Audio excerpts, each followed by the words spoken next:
Bienvenidos a nuestra clase. Hoy vamos a ver este tema del credo apostólico, cómo se llegó al credo de Nicea o el credo niceno-constantinopolitano. Es un poco un nexo entre la clase anterior, en la cual veíamos el núcleo de la fe cristiana expresada en estos símbolos o credos cristianos, y el próximo tema es la profundización en cuanto a la realidad íntima de Dios, la Santísima Trinidad.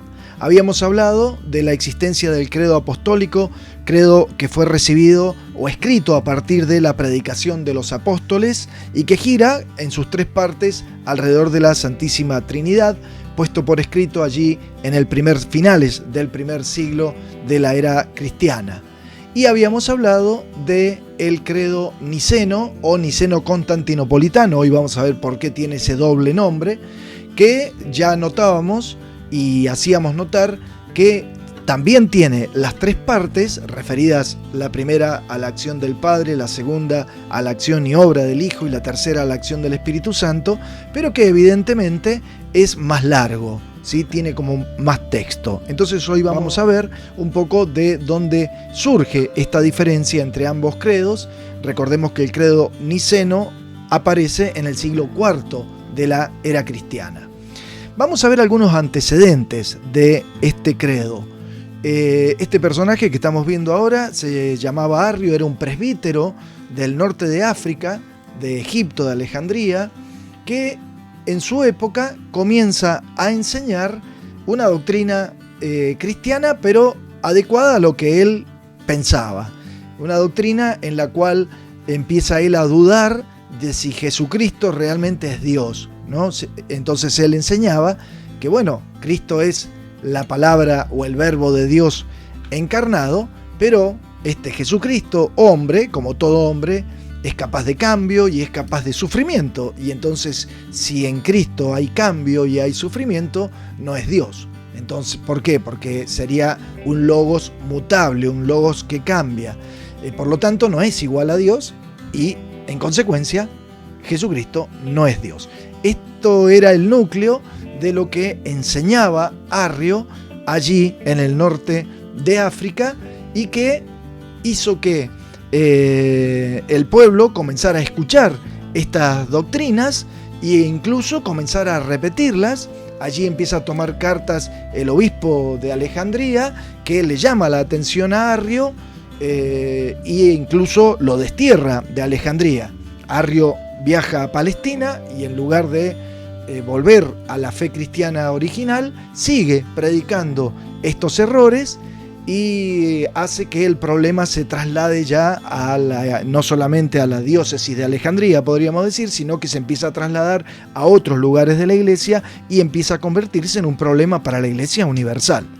Por lo tanto, estamos en la época siglo IV, el emperador Constantino es el que está reinando en el Imperio Romano. Constantino hacía poco que se había convertido a la fe cristiana y había hecho el famoso edicto por el cual dejaba a la iglesia actuar y vivir y los cristianos podían predicar libremente, no había ya más persecuciones por el momento.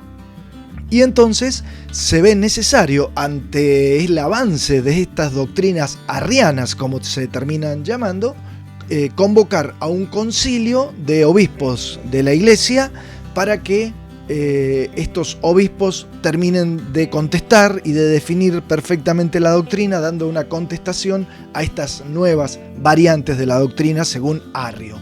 Y es así que se convoca al concilio de Nicea, allá por el año 325, entre mayo y junio.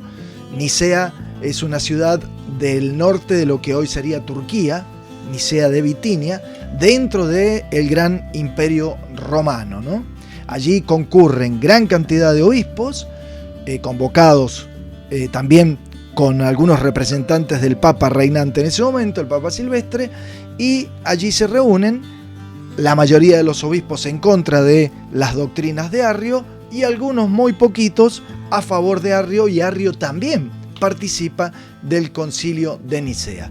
¿Cómo contesta finalmente el concilio? Contesta con la escritura del credo niceno, en el cual se deja muy claro, enseguida lo vamos a ver en detalle, que Cristo es el Hijo de Dios hecho hombre y es por lo tanto consustancial del Padre, de su misma naturaleza, y por lo tanto es Dios, y no, como decía Arrio, que Cristo era criatura de Dios Padre, e incluso que el Espíritu Santo era una creación del Hijo.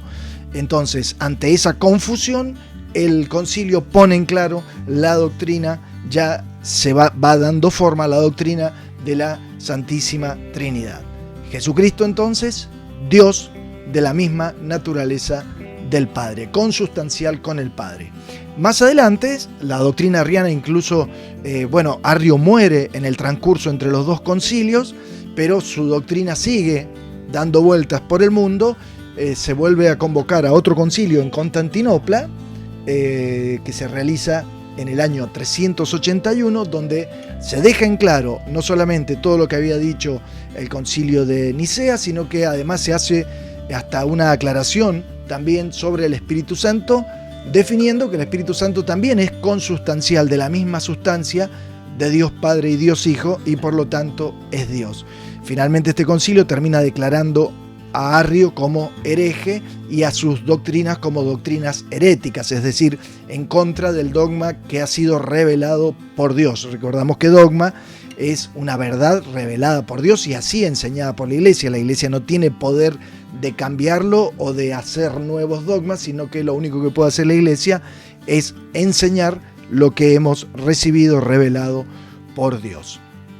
Vamos a ver entonces en este desarrollo de los credos cristianos las diferencias entre el credo apostólico y el credo niceno, que no son diferencias restándole, sino son sumando información al credo apostólico. Como dijimos, se ve claramente que también tiene tres partes, y las tres partes han sido agrandadas en su contenido, menos la referida al Padre.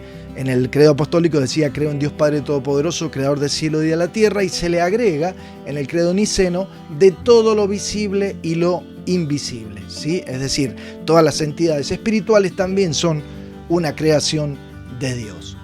Luego, respecto a la obra del Hijo de Dios, Jesucristo, del Hijo de Dios hecho hombre, vamos a ver que aquella pequeña frase de su único Hijo, nuestro Señor, en el cual quedaba bien claro que era Hijo de Dios y Dios, por eso Señor, es claramente explicitado de esta manera: creo en un solo Señor, Jesucristo, Hijo único de Dios, y acá viene todo el agregado doctrinal para que esto quede bien claro: nacido del Padre antes de todos los siglos.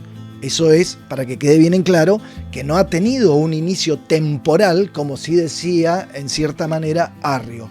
No, Cristo, Jesús, el Hijo de Dios, el Verbo de Dios, la Palabra de Dios, es engendrado en la eternidad. Por lo tanto, no hay un inicio temporal.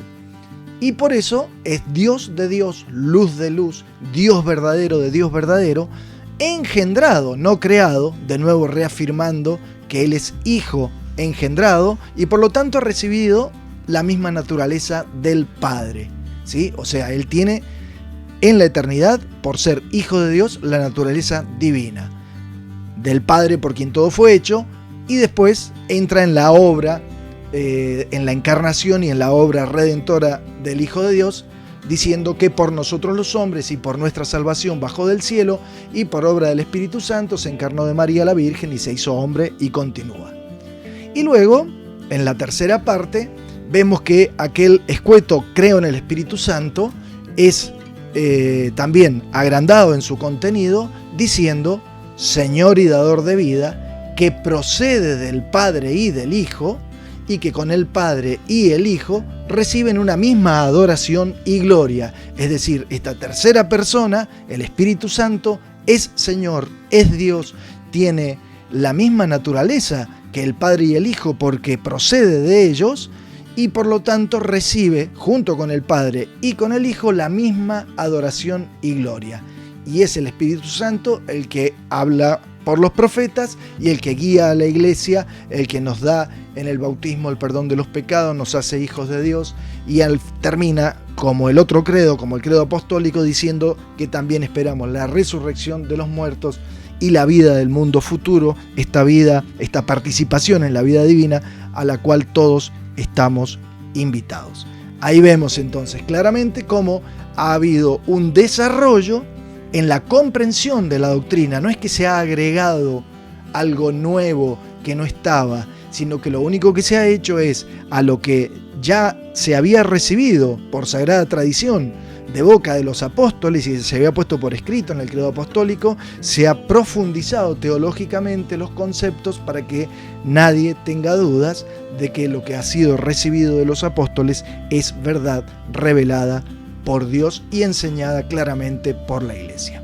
Como les decía al inicio de este video, nuestro próximo tema va a ser la profundización del misterio de la Santísima Trinidad. Espero que les haya sido claro y nos reencontraremos en una próxima clase o video. Muchas gracias.